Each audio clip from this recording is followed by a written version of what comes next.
Welcome back to our channel friends. मित्रांनो, जगाच्या इतिहासातला सर्वात भव्य शपथ सोहळा आता संपन्न होणार आहे 20 जानेवारी 2025 ला.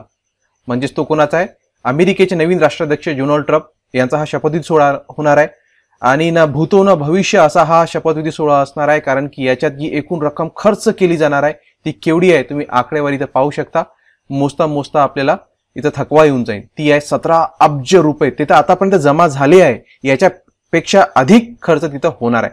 आणि जगातल्या सगळ्या महत्वाच्या नेत्यांचा इथं मेळावा जमणार आहे आणि भारताकडून एस जयशंकर तिथे जाणार आहे. या सगळ्या टॉपिकचा आज आपण अनालिसिस करणार आहोत. मित्र, तुम्ही अजूनही आपल्या चॅनलला सबस्क्राईब केलं नसेल तर सबस्क्राईब करून घ्या.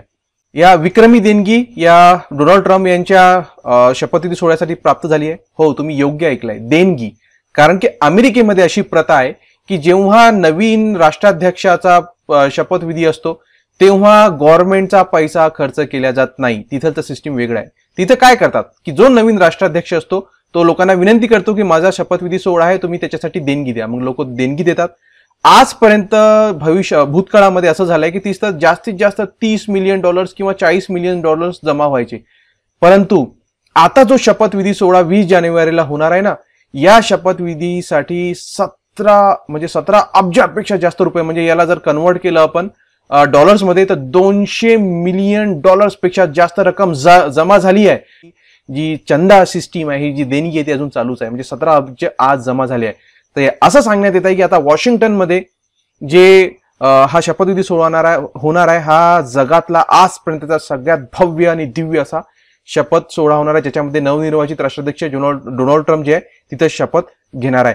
आणि हा थोडासा वादही याच्यावरून माजलं होतं, कारण की सुरुवातीला असं सांगण्यात येत होतं की निमंत्रणाच्या इन्व्हायटीज मध्ये भारताचा समावेश नाहीये, अशी फार चर्चा होती. मग मधातच न्यूज आली की आपले जे फॉरेन एक्सटर्नल अफेअर्स मिनिस्टर आहे, परराष्ट्र मंत्री जयशंकर, हे अमेरिकेला गेले आणि त्यांनी ते सगळी फिल्डिंग वगैरे लावली की आम्हाला न्योता द्या किंवा आपले जे पंतप्रधान आहे मोदींना तुम्ही निमंत्रित करा. अशा बऱ्याचशा अफवाही उडाल्या होत्या. परंतु आता सगळ्या गोष्टींवर पूर्णविराम लागलाय आणि असं आता बातमी आली आहे की भारताला याच्यासाठी निमंत्रण मिळालंय आणि भारतातर्फे आता एस जयशंकर तिथं त्या कार्यक्रमासाठी जाणार आहेत. एस जयशंकर उपस्थित राहणार आहे. आता तुमचा प्रश्न असेल की एस जयशंकर कसे काय चालले बुवा, हे तर परराष्ट्र मंत्री मोदी का नाही जात आहे?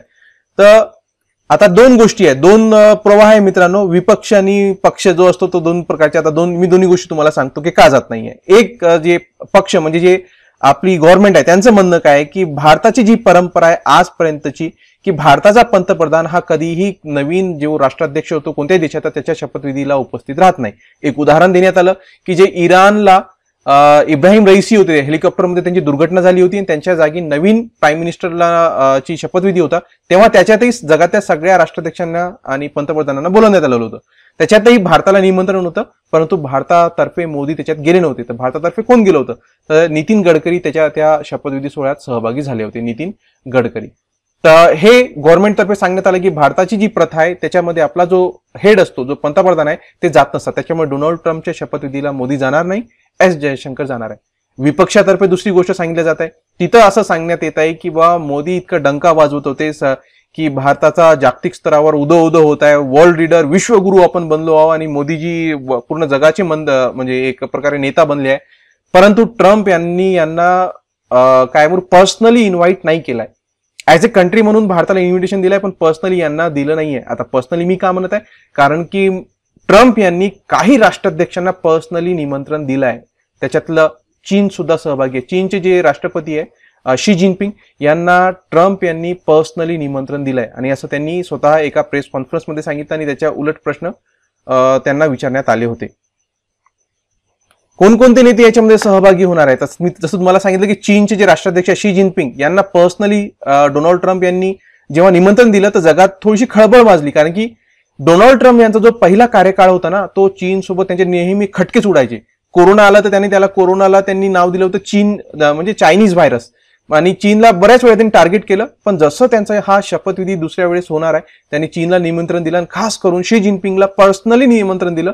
तर सगळ्या जगात खळबळ माजली होती की अचानक कसा काय युटर्न यांनी घेतलाय. परंतु याच्यातही अजून एक डेव्हलपमेंट अशी आहे की शी जिनपिंग यांनी यांचं निमंत्रण फेटाळलंय. शी जिनपिंगनं निमंत्रण फेटाळलं. त्यांनी म्हटलंय की शी जिनपिंग याच्यात सहभागी होणार नाहीये, परंतु त्यांच्यातर्फे दुसरे डिप्लोमॅट त्या शपथविधी सोहळ्यासाठी चीनतर्फे जाणार म्हणून अशी न्यूज येत आहे की शी जिनपिंग यांनी हा जो निमंत्रण आहे हा फेटाळलाय. त्याच्यानंतर अजून कोण कोण इथं सहभागी होणार आहे, तर उपराष्ट्रपती, जसं मी तुम्हाला सांगितलं चीनचे उपराष्ट्रपती इथं जाऊ शकतात.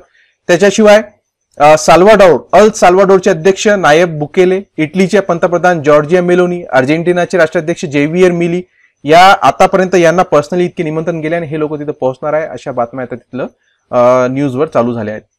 आणि हा कार्यक्रम इतका भव्य आणि दिव्य होणार आहे मित्रांनो. आता याची ही असं सांगण्यात येते की नुकत्याच काही दिवसापूर्वी एक चर्चचा उद्घाटन सोहळा झाला होता, जो फार जुना चर्च आहे, त्याची पुनर्बांधणी झाली आणि त्या चर्चच्या उद्घाटन सोहळ्यामध्ये जगातील 80 देशांच्या जे नेत्यांना बोलवण्यात आलं होतं आणि तिथं ट्रम्प सुद्धा होते. आणि ते सगळा सोहळा ट्रम्प यांनी पाहिलं आणि त्यांच्या मनामध्ये आलं की आता यांनी या चर्चच्या उद्घाटनात इतक्या देशाचे जे प्रमुख आहेत ते येऊ शकतात, मग माझ्या शपथविधीला का येत नाही. मग त्यांनी काय केलं, इथं झाले ना, मग मी पण माझा जो शपथविधी सोहळा तो इतकाच भव्य करणार. कारण की अमेरिकेचा जो शपथविधी, राष्ट्राध्यक्षाचा शपथविधी सोहळा असतो ना, तिथं आजपर्यंतची जी प्रथा अशी आहे की दुसऱ्या अध्यक्षांना म्हणजे दुसऱ्या राष्ट्राच्या नेत्यांना बोलवल्या जात नव्हतं. ही प्रथमच वेळ आहे की जेव्हा दुसऱ्या देशाच्या जे महत्वाचे नेते त्यांना बोलवल्या जात आहेत. आणि ही ट्रम्पला कुठून आयडिया सुचली, तर ते गेले होते एका चर्चच्या उद्घाटन सोहळ्यानिमित्त, ज्या चर्चची पुनर्बांधणी झाली होती, आणि तिथं त्यांनी पाहिलं की इतके सारे नेते आले, इतका भव्य हा कार्यक्रम वाटत आहे, मग मीही माझं असंच करतो असं त्यांच्या डोक्यात आलं आणि हा त्यांनी डिसाईड केलं. याच्यात विक्रमी देणग्या जमा झाल्या आहे. मी तुम्हाला सांगितलं की जो नवीन राष्ट्राध्यक्ष असतो तो लोकांना विनंती करतो की तुम्ही देणगी द्या आणि त्या देणगीद्वारे मग हा जो सोहळा आहे हा घेतला जातो. आतापर्यंत 170 दशलक्ष जमा झाले होते, पण आजची जी न्यूज आहे त्याच्यात 200 दशलक्ष अमेरिकी डॉलरची जी क्षमता आहे त्याच्यापेक्षा जास्त आता पैसे देणगी आहे जी जमा झाली आहे आणि अजून याच्यात जमा होणं चालूच आहे. मोठमोठ्या कंपन्या जशा की बोईंग, जे की विमान बनवण्याची कंपनी आहे, मेटा, जे की फेसबुक, झुकेरबर्ग, मायक्रोसॉफ्ट, गुगल आणि स्वतः त्यांचे मित्र इलॉन मस्क यांनी आपल्या तिजोऱ्या उघडून टाकल्या आहे. या देणग्यांसाठी अतिशय मोठ्या मोठ्या प्रमाणात या कंपन्या या देणग्या देतात, कारण यांना माहित आहे की पुढचे 4 वर्ष अमेरिकेचा जो बॉस आहे तो डोनाल्ड ट्रम्प राहणार आहे. आणि डोनाल्ड ट्रम्प अमेरिकेचा बॉस म्हणजे काय, तो जगातला सर्वात शक्तिशाली असा व्यक्ती म्हणून आता ओळखला जाणार आहे पुढच्या 4 वर्षापर्यंत. आणि जर यांच्यासोबत आपल्याला टिकून राहायचं असेल तर आता खर्च करावाच लागेल. या सगळ्या कंपन्यांना माहित आहे, याच्यामुळे त्यांनी आपल्या तिजोऱ्याच्या ज्या पेट्या आहेत त्या उघडून टाकल्या आहे आणि भरभरून अशी ती आता त्यांना देणग्या देत आहे. आणि या रिपोर्टनुसार असंही सांगण्यात आलंय की इतक्या देणग्या देऊनही काही कंपन्यांच्या प्रमुखांना निमंत्रण मिळालंच नाहीये, कारण की जे व्हीआयपीची लिस्ट आहे, व्हीआयपीच्या जेवढ्या पासेस आहेत ते आता संपले आहे. त्या व्हीआयपीच्या पासेस आता शिल्लकच नाहीये, त्याच्यामुळं काही लोकांना तर देणगी देऊन सुद्धा तिथं पास मिळाली नाहीये. तर असा हा भव्य दिव्य कार्यक्रम 20 जानेवारीला होणार आहे मित्रांनो. अजून काही याच्यात अपडेट येतात का, त्यावर आपण व्हिडिओ बनवूया.